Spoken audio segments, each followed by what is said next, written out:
Hey everyone, and welcome to Arrival and Farewell, a special podcast episode where two volunteers at different stages of their journey come together to share their stories. I'm Jalal, tuning in from Craiova, and with me is my amazing friend and fellow volunteer Elene, joining from Balș. She's wrapping up her 10-month adventure, and I'm just getting started. So today, we're diving into our experiences, surprises, struggles, and everything in between.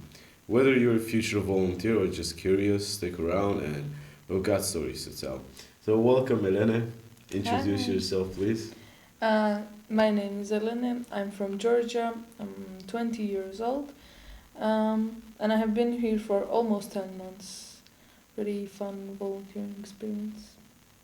Okay, so let's start with the first question. First point. How did you find about this project? I have been working with the sending organization for a long time before I came here. And then when they find out about this project, they told me. And I really wanted to come to Romania specifically, so I was excited. Nice. How did you find out about it?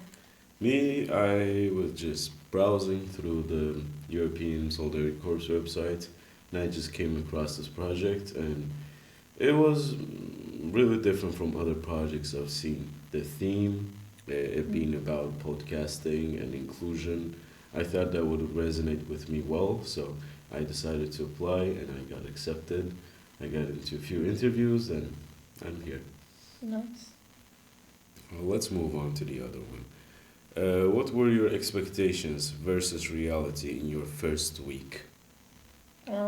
My first week specifically, when I came here, I thought immediately I would have a lot of things to do, and because our project is about working with kids and activities, and I don't know, trying to teach them English by interacting with us, and I thought there would be a lot of things to do, but it turns out when I came, the school wasn't started, and we were mostly working with school, so like for the first week we only had one activity, but then the school started and everything got more busy. Understood. I'd say I had the similar experience because first when I came, I took like 2 or 3 days off just to get used to the city. And I thought that after that I would be really busy too. I thought that we would have a lot of activities, but to my luck, it was the Easter, so we had 10 days off and I didn't have to do anything. So I'd say it was pretty cool that I had the time to explore the city, but at the same time, I was really excited to start the volunteering project. So yeah, I guess it was more of a sweet and sour. So Yeah. But also it's nice that you got time to mm, walk around the city because Craiova is a big city compared to Balș at least. So you had good time to explore it. yeah, I'd say so. Okay, let's move on to the next one. First emotional reaction when you arrived here. Overwhelmed, excited, homesick, etc. Oh, I was really excited and I was really happy because there was another Georgian volunteer and she was really nice and she helped me even before I came here. I was asking her what kind of city Balș is and what should I prepare for, because I need that mental preparation before I take that big step.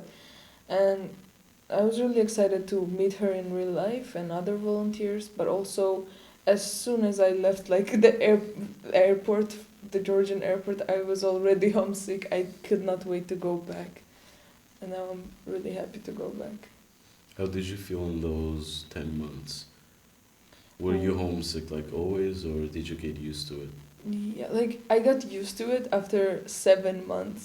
After my midterm evaluation, I kind of started to get used to it a little bit. Like I noticed myself, I wasn't thinking as much like when I would go out and see buildings and stuff like that. I wouldn't think back like in my city. Oh, this looks like this. This looks like my city or something like that. And I started actually feeling like I was home in Romania, and then I had to start mentally getting ready to go back home. Are you getting used to it? I'd say I'm used to it. um, almost fully, but sometimes you get something, you experience something, as you also mentioned, that reminds you of your own city, Mm. like your hometown, and you get a very nostalgic feeling. But I'd say that it's not as prominent because I've only been here for a month and a half. Mm. So, yeah, I believe that it's gonna get better, but I guess it's a normal reaction to being in a different country for a long period of time. Yeah. Okay, let's move on to the other topic. Living in Balș versus Craiova. What's the vibe like in each city? How's Balș? Balș is like a really small, more of a town than a city, and it's really chill. And like you have seen it, it's I think there's like, if I'm not mistaken, like 16,000, like the community is 16,000 people, or something like that, as I've been told.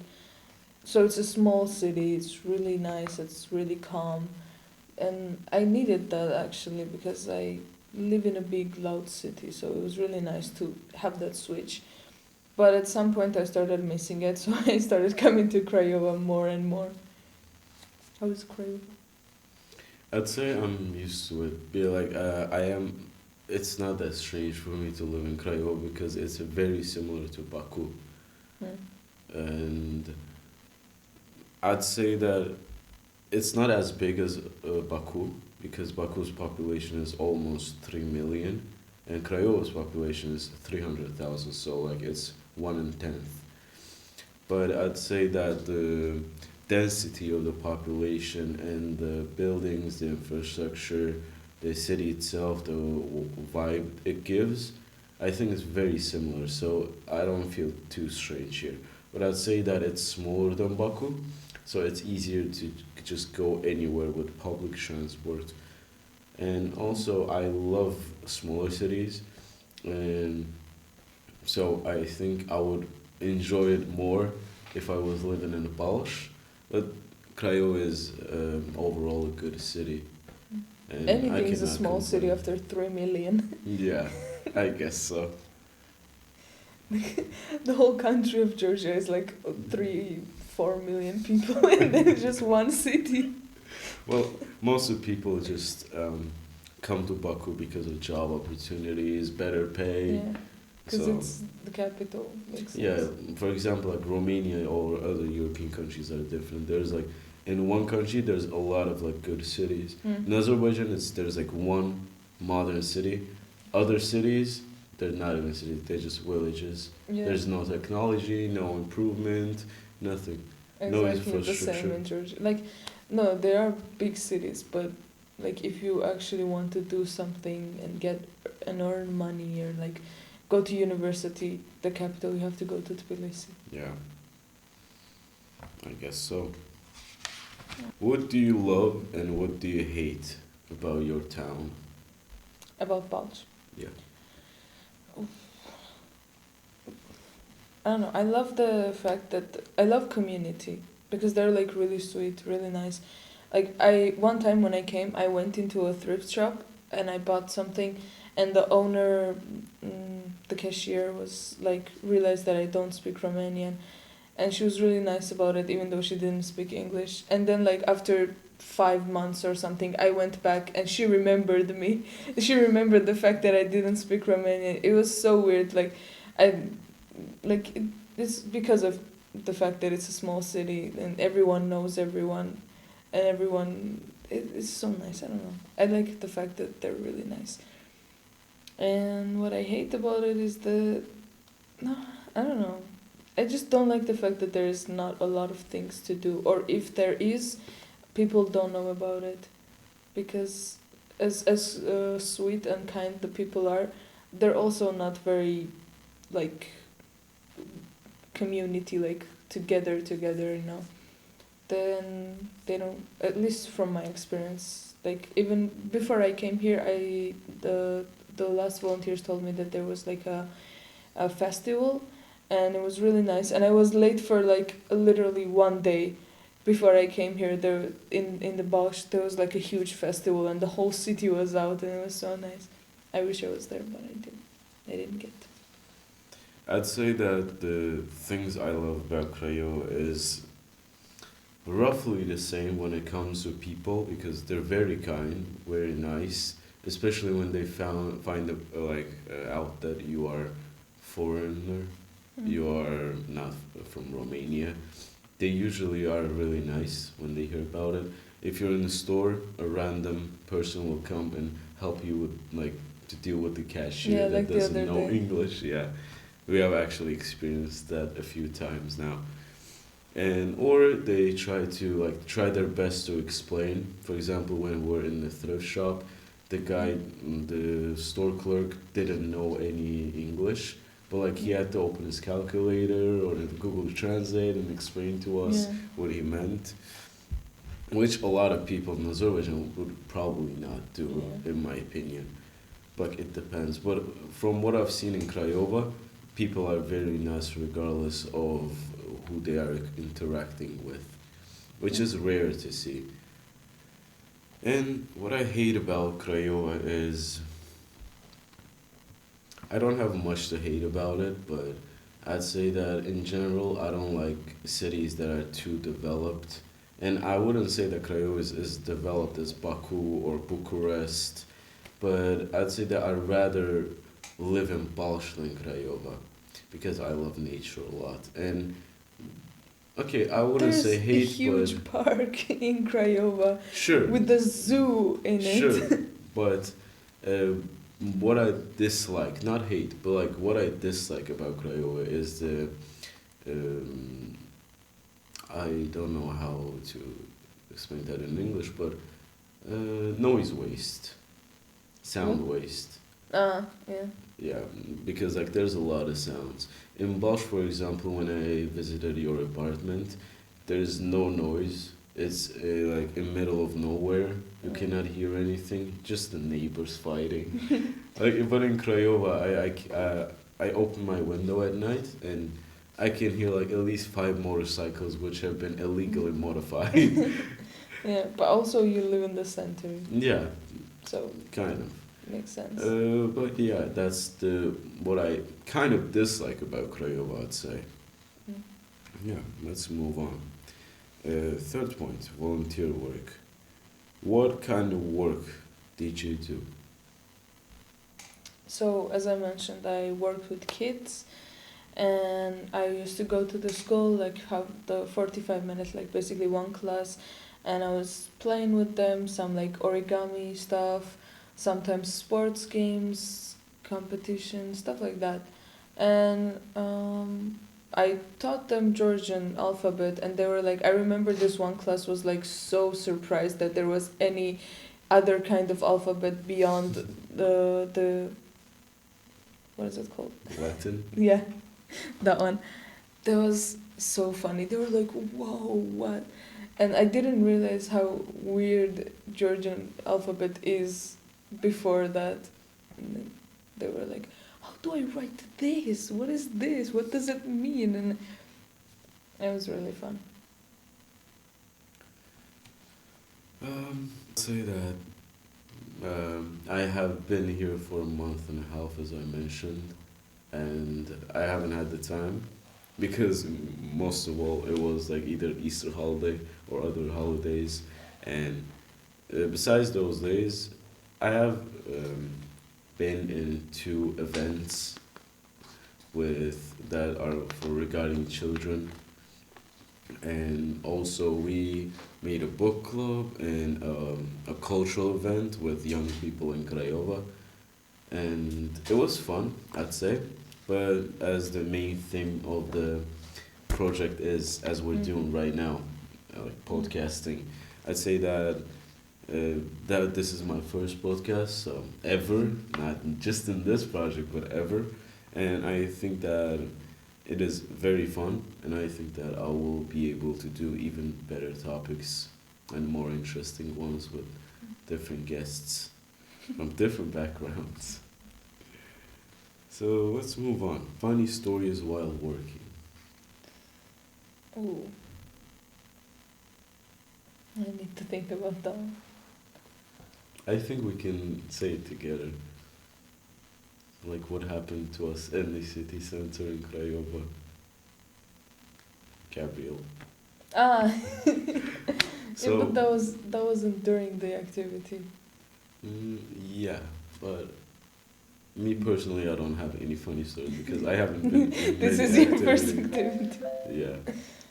But I don't know, kids in general, they're pretty funny. There was, I just remembered, there was this one kid.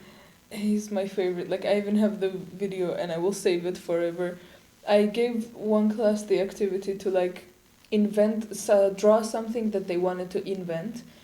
And this little, I think he was like a third grader or a fourth grader, and he comes up to me. He has like five things on his little paper, and he's like, "This is glasses for blind people. This," and he spoke English very well. "This is a anti-racist pill."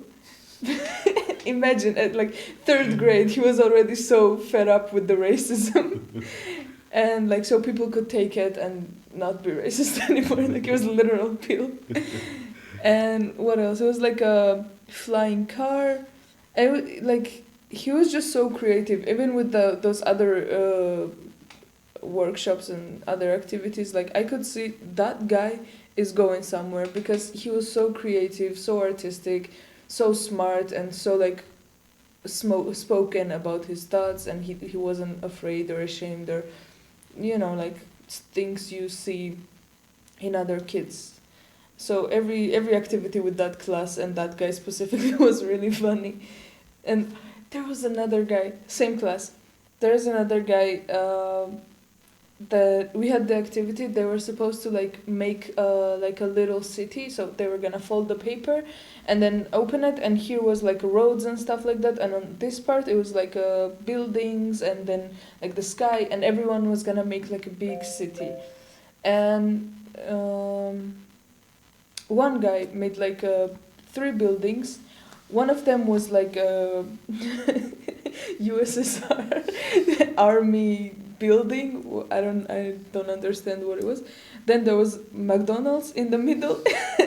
Then there was like a huge building for like all the YouTubers' houses, basically their apartment. It was the most random three buildings I've ever seen. It was really funny. That I like if I could go back at any moment, I would go back to that class forever. They're so funny. Okay, let's move on to the other one, which is growth and reflection.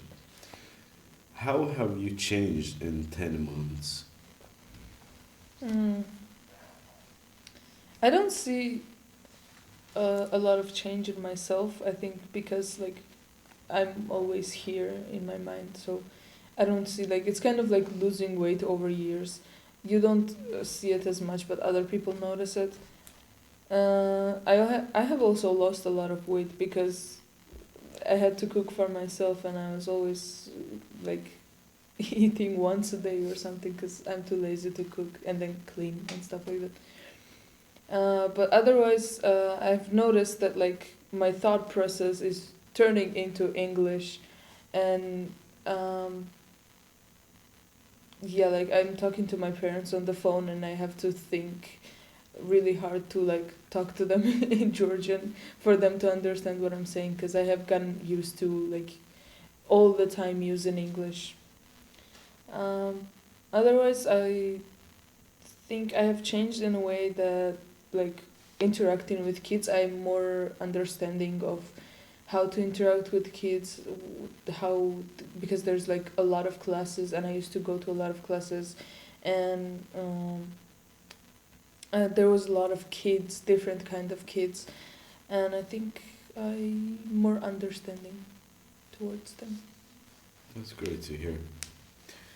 Do you think you have changed a lot, or how would you rate it? Like, how significant was this project for your personality or lifestyle or whatever that may have changed? I would say like 6.8 Out of 10, right? out of 10. Yeah, Yeah. it's Glad like it's not 100. yeah. That's that would be nothing if it wasn't. But yeah, it's like not too much. I didn't change too much, but those things that I mentioned that changed, they are pretty significant. But I don't think I'm gonna continue working with kids, so that's why it's not very important that I change that side of. Why do you think you will not work with kids? Do you have like a specific goal you're working on, or is it just like a feeling that, oh, it's not for me? Yeah. I mean, it depends on kids, but like in general, if I had to choose what to do in my life, I wouldn't choose to constantly work with kids, even though like I like it at some extent, like not for like all of my time. I wouldn't want to be with kids, and that's one of the reasons why I came here was to find out if I do want to work with kids in the future, because I'm studying psychology and I was thinking that I could have been like the special teacher, like for the, mm, for example, for disabled kids or, you know, stuff like that. And I was thinking if that's something I would enjoy doing. And I realized that I do enjoy it, but not so much that I would work like a full job like that. Interesting. Okay, the next question is directed to myself, which is, what do you hope to gain or learn in the next 9 months? I'd say that if I'm being completely honest, the reason I came here was to explore myself even further, realize and like try to understand what I want to do after this project. And I have already studied in university for 3 years and then dropped out. I was studying in IT. I have worked in various industries such as marketing, education, restaurant business, entertainment, and etc. And I felt lost. I didn't know exactly what I wanted to do with my life and what career to pursue. So I guess that my one of my main goals, I'd say that my main goal here is to find out what I want to do. And other than that, I think that this project would benefit me in a way that it would help me improve my multicultural skills, teamwork, um, and other social skills that are needed in business, in career paths, in all aspects of life, and especially professional aspect industries. And I'd say that one of them is to be able to tolerate people, to be understanding, to understand people from different backgrounds, and teamwork and leadership skills, which I'd say I am pretty well at it, but there's a huge room for improvement. So I think this project will benefit me well as long as I treat it as something important. So, yeah, I think we can move on to the next one. How are the locals? Mm. We're moving on to the category community and people. How are the locals in Balș? As I mentioned, they're really nice. They're really fun.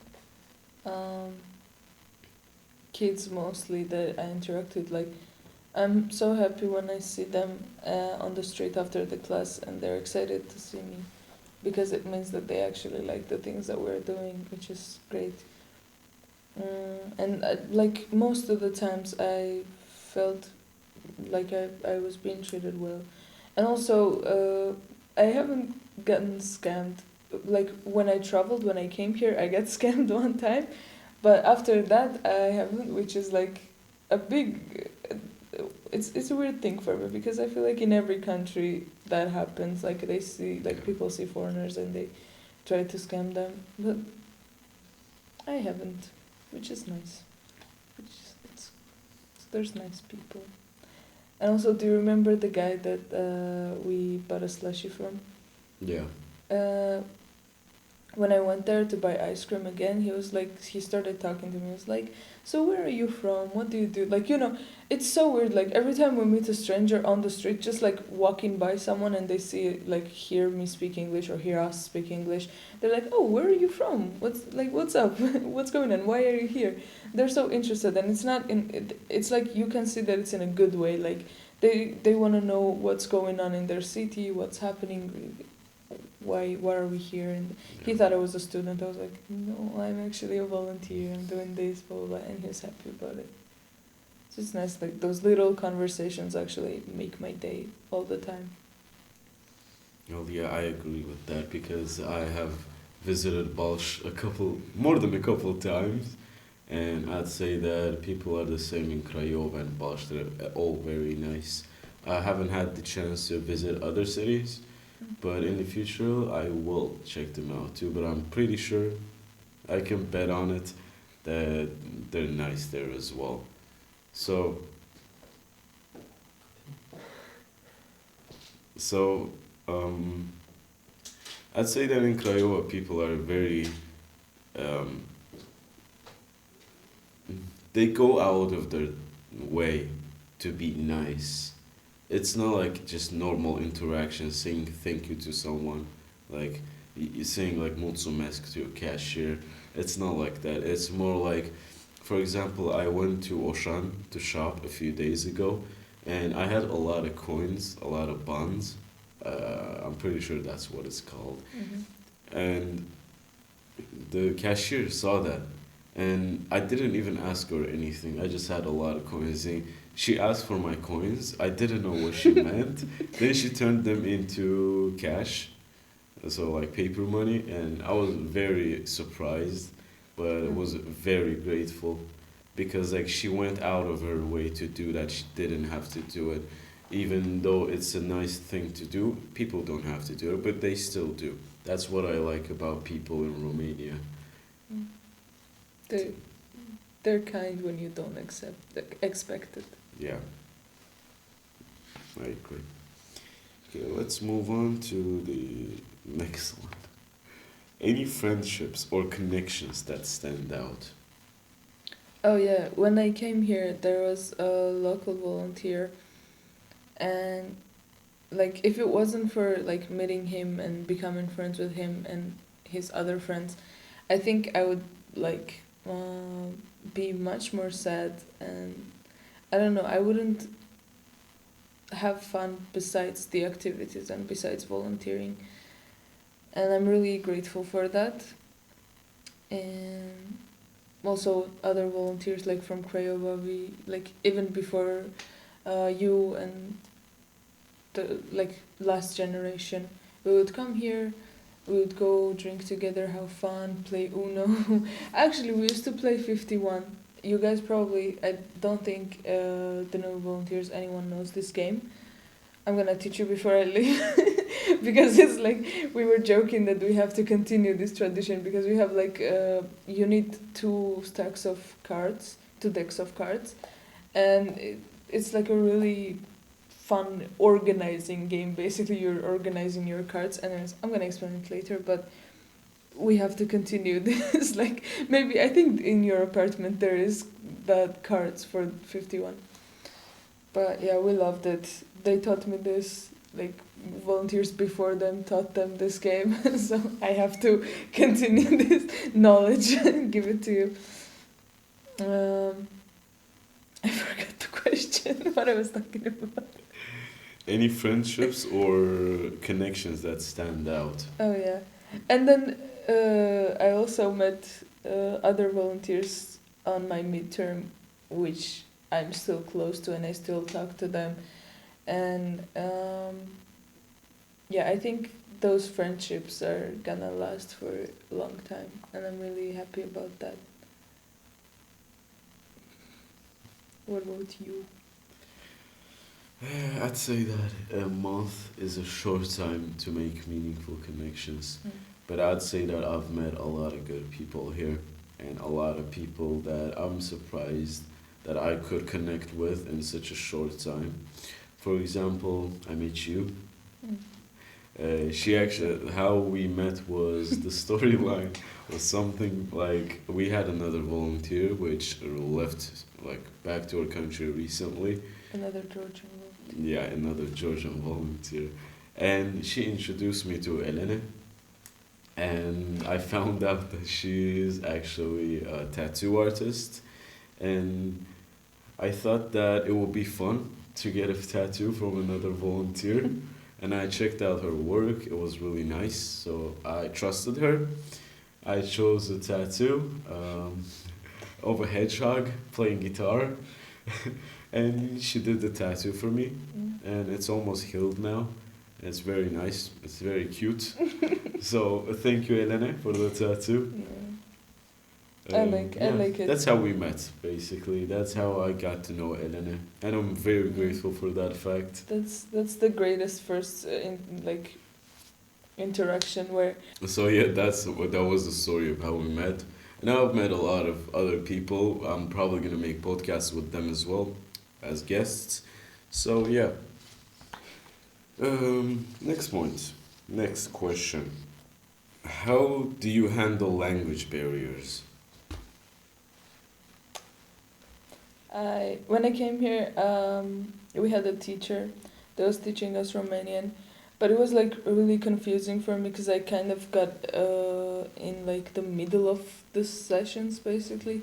So the first class I ever went to was about like numbers, like starting to count from 1 to 10 and how you say 20, 300, for example, those stuff.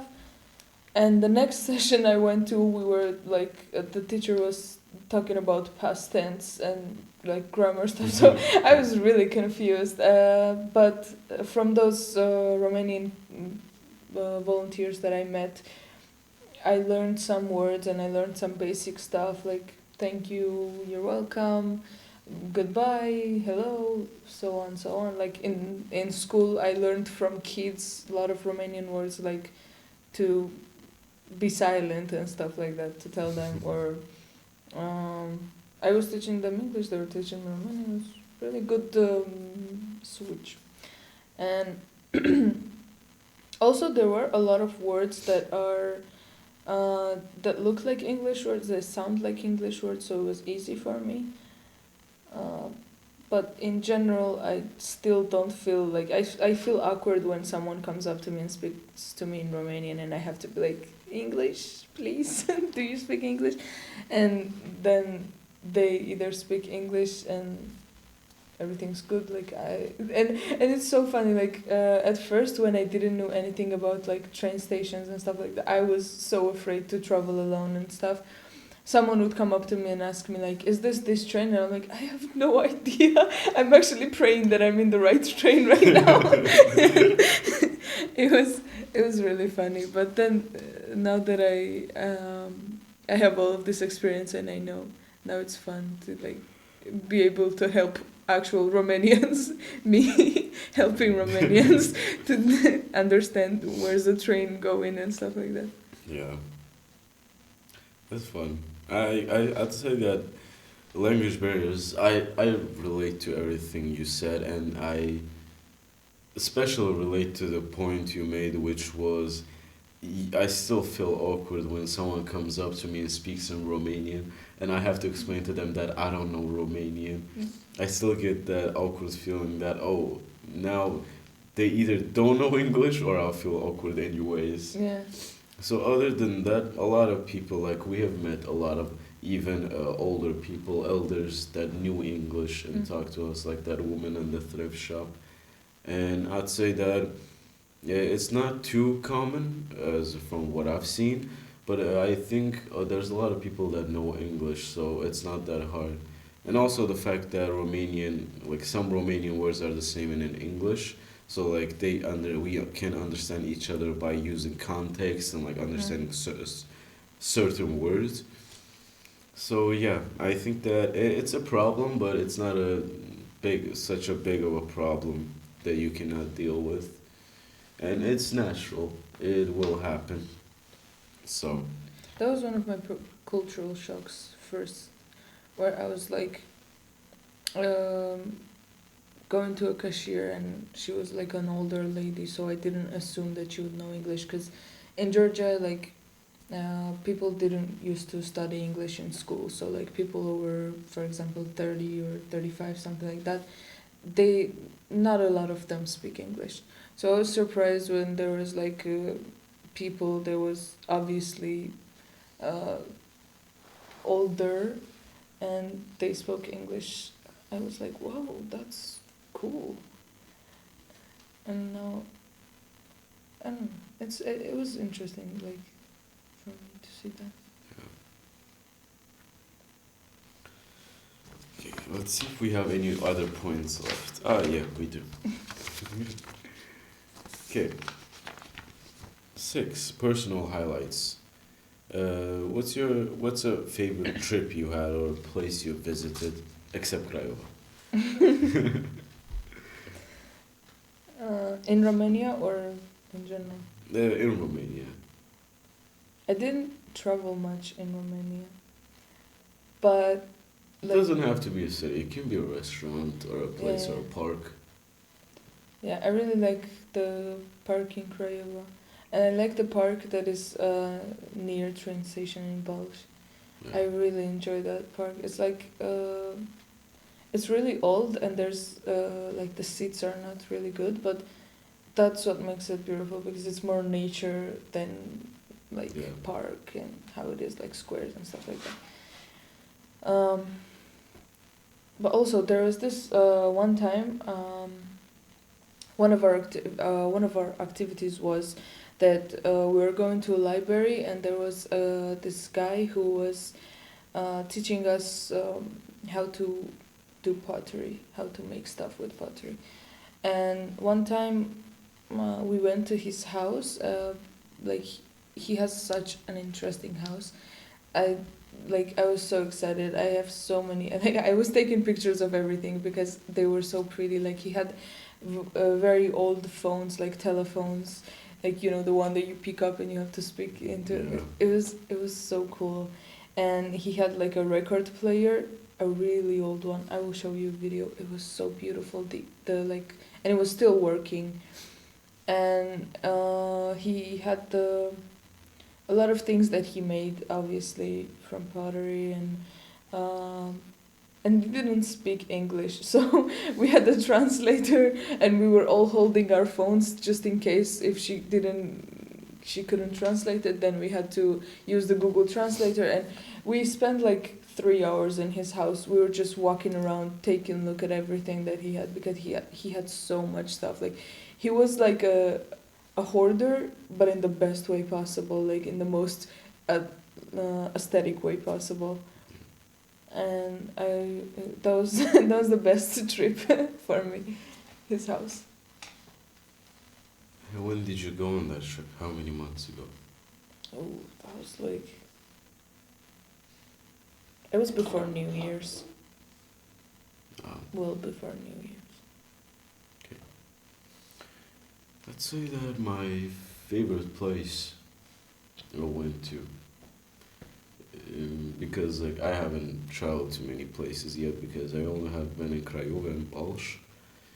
I think my favorite place when it comes to nature is the park in Balș near the, not park, but like the lake, the lakeside in Balș near the train station. Yeah, that's what Um, I'm saying. But other than that, I don't know. Like I love the majority of Craiova because it's such a beautifully built city, and also one of the like things I really love about this country is like the small houses, like that culture still being alive. Because in Balș near the train station, there's like a line of like houses, The full street. and it's like one or at most like 2 floors, and it's so beautiful. Like everyone is like keeping their gardens like really aesthetically pleasing, and it looks so beautiful. Like they have dogs, they have cats, they have other animals, they have a beautiful garden, they have just one or two like car garage, and just a small house that looks like something from like your grandma would live in. Yeah, something from a cartoon. Yeah, and it's really beautiful. But I think that it's really amazing that that culture is not dead because a lot of countries have turned to like buildings, apartment complexes, and stuff. Mhm. So it's really beautiful and it's really like heartwarming to see that that culture is still not dead. So yeah, the next point. Uh, Food discoveries. What surprised you the most? Food. Oh yeah, we have talked about this. Like Romanian food, not food, bread most of the time, dough in general, Yeah. is sweet. Maybe not for Romanian people, or maybe that's how they like it, but that was like the first time I got a like slice of pizza from bakery, and it was just like a normal pizza. It was so sweet. Like right now, I think I got used to that kind of bread, so I don't recognize it as much. But I just remember I take a bite and I'm like, I had like a second of, is this actually pizza? Am I going insane? Like it was too sweet for me, and also a lot of ketchups. They would say like Yeah. hot, and it was kind of sweet and Yeah. sour and stuff. So yeah, that was. Um, and also, I didn't realize how much, not just Romanian, but like also our cultures are the same food wise, how like kind of similar foods that we have. It was nice. Yeah, I'd say that the food that we have in common is sarmale in Mm-hmm. Romanians. We call it dolma, and Georgians call it Dolma. dolma. And It doesn't I'd say end with that E. I'd say that it was very surprising to see because I understand that Georgia, Armenia, Azerbaijan would have same foods, Yeah. yeah, like or Iran, because we lived next to each other since ancient times. But like seeing Romanians have the same type of food, it was very surprising, and I Mm. was very glad to see that. Yeah. And Also, also, yeah, no, sit. continue please. When I first heard the name Sarmale, for some reason I assumed that it was like something sweet, like a dessert. Like I imagined in my head something like, those Turkish sweet. Yeah, I don't know what they're called. Those things. baklava. No, no, no. What I showed you, the one that we had in the apartment. Yeah, baklava. No. Ah, lokum. Yeah, Yeah. something like that. A bit different, but for some reason it was like something sweet in my brain. And then I didn't try it actually, but I saw it and I was like, oh, that's just dolma. What do you mean? But yeah, those were it. I'd say that I completely agree that breads are very sweet here because one day I was feeling a bit nauseous because I ate a lot of sweets, and I like was passing by a bakery, and I just decided to get something salty, like savory, and I decided to buy a bread with cheese. I think it's called kashkaval. And I bought a bread with cheese and I thought that, oh, it would be salty. And when I bit into it, it was very sweet. Like, even the cheese had sugar inside of it. It's the one that Shima got, right? The Yeah. other day. Yeah. Like, I'm not quite sure if it's that, like, particular bakery or some bakeries do that, or it's just in the culture. That's how Romanian people's taste buds are. That's how they like it. I'm not quite sure about that. Mm. But it was very surprising. It wasn't even in a bad or a good way. It was just surprising. It was Yeah. just different, I'd say. Uh, yeah, next one. Advice for volunteers. What do you wish someone told you before starting? Oh, I wish. Uh, I mean, my coordinator told me that there's a lot of thrift shops. Don't bring too much clothes, but I didn't believe it I mean, I believed it, but I was like, I don't think they're gonna have the kind of clothes that I like. So I decided to bring a lot of clothes, and now you know the situation. Yeah. I have to leave half of my clothes because I cannot take them, because I cannot fit them anywhere. So yeah, I wish like someone stressed it enough. Like there's a lot, especially in Balș. There's like you just walk by one street and there's like 4 thrift shops already. It was yeah. I wish I knew about that, or at least I wish I realized that I bought a lot of clothes and bought the ticket with the more luggage. Yeah. Um, I'd say that I wouldn't need advice before coming here before because before every project I like before coming to a new country I first you make the mistake of buying more expensive stuff or not finding some certain stuff because you don't know where it's sold. And as an example, I could tell that for first 2 weeks I only shopped at Auchan because I didn't know about Lidl or Kaufland, the supermarkets like or Profi, and I only shopped in Auchan. And after going to Lidl for the first time, I realized that I probably could have saved like at least half of my money if I shopped at Lidl instead. So, and that's even like an underestimation. I would probably save more than half of my money. So I'd say that I wish someone told me that, but I learned a lot about the city, even in Balsh. Like I learned, I like to explore the city. Like I learned where I can buy like house materials, arts and craft things, or um, like thrift stores where they are, which one is better, what like days of the week they have a promotion going on, discounts. I'd say that it's better to explore it yourself than learn it in one day because it's gonna etch it in your memory when you actually explore the city by yourself. What's next after this project? Um, After this project, after leaving, first I can't wait to go back and surprise my family.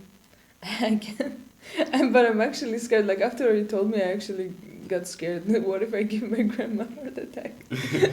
I'm honestly kind of scared about that. Um, uh, yeah, first of all that, and then I'm really excited to first of all go back to my village and to I don't know, just see my friends. Also, I'm going and there's a wedding. Like my friend is getting married. And I can't wait to like go there, see her, be happy, and spend the whole summer. Probably we're gonna have a lot of fun. We already have like plans to go some places, and then I'm not very excited about starting university again, but I kind of miss like I catch myself sometimes like actually missing studying and then thinking, oh, I wish I paid more attention to a lot of things um, like some subjects that were about like how to work with kids. I wish I did pay more attention to it. So yeah, I kind of miss going back to studying, but I also not at all. Um, and maybe I will start working in a studio. Maybe, hopefully, I will. Yeah. I hope everything goes well, and I believe that you will. You shouldn't doubt yourself so much because she has done my first tattoo. So I think it's pretty amazing. I'm not quite sure if I can put a picture of it somewhere here. I probably will. So you can see that it's a pretty good work and it's very cute. So yeah, say one word or one phrase to describe your experience so far.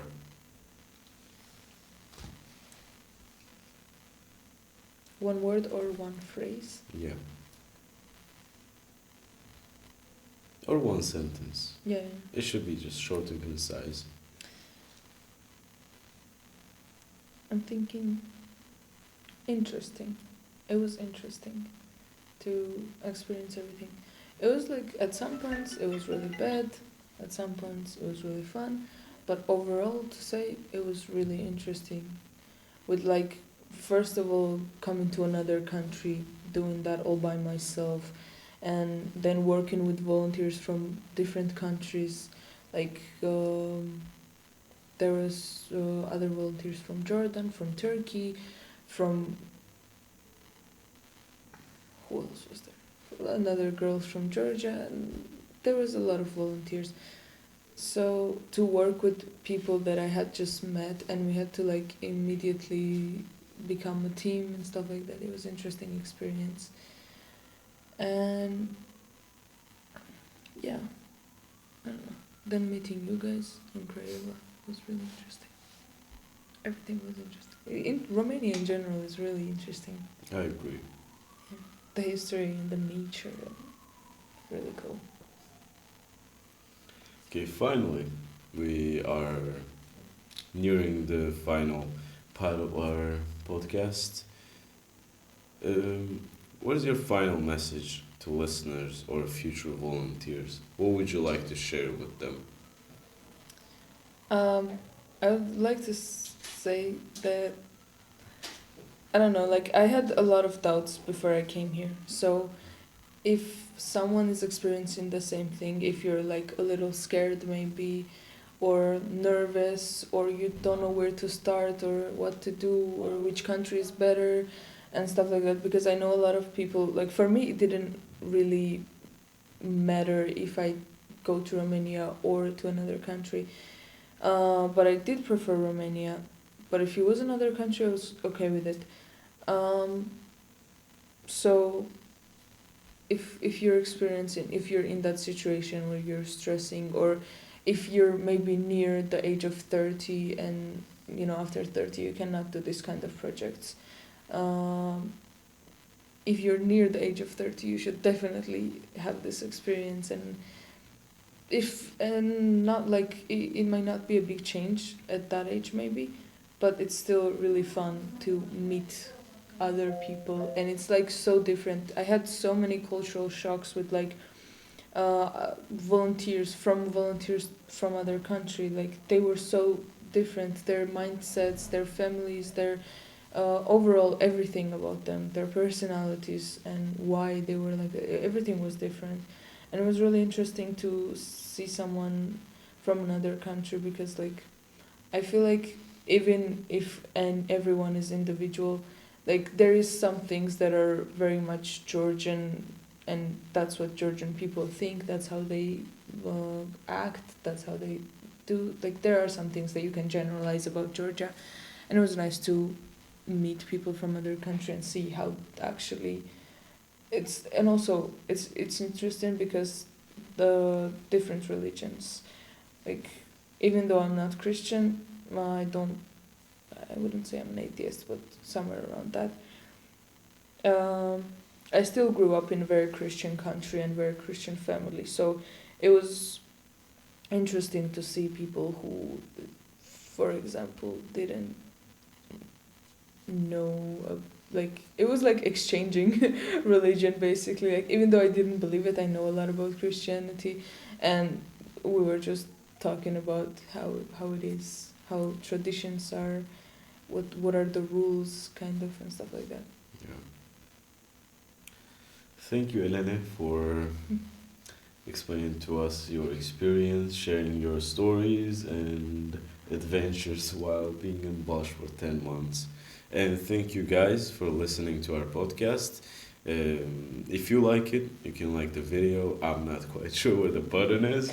You can subscribe to our channel to be notified every time we post. And you should check out our other podcasts and be ready for other podcasts we're going to make in future. So thank you very much for watching, and thank you very much for joining us. See you soon.